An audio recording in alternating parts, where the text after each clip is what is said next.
Hello అండి.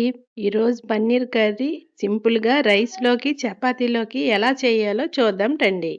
ముందుగాను 8 గాని, 10 గాని జీడిపప్పులు వాటర్‌లో నానబెట్టుకొని, టమాటాను, జీడిపప్పు కలిపి పేస్ట్ చేయాలి.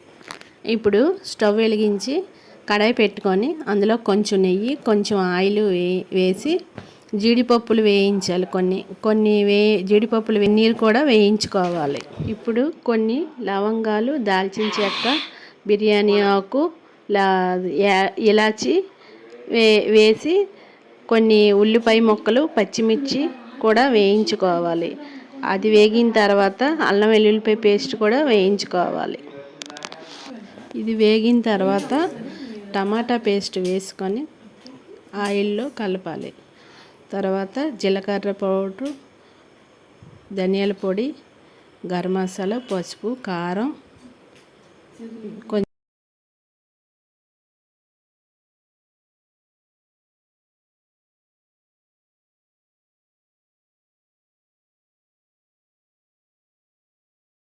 కొంచెం పెరుగు వేసి కలపాలి. తర్వాత పన్నీరు వేసి గ్రేవీకి సరిపడ నీరు వేసుకోవాలి.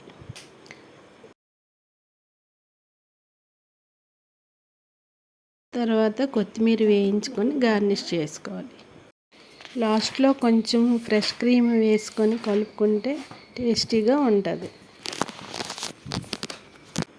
అంతేనండి, పన్నీర్ కాజు కర్రీ.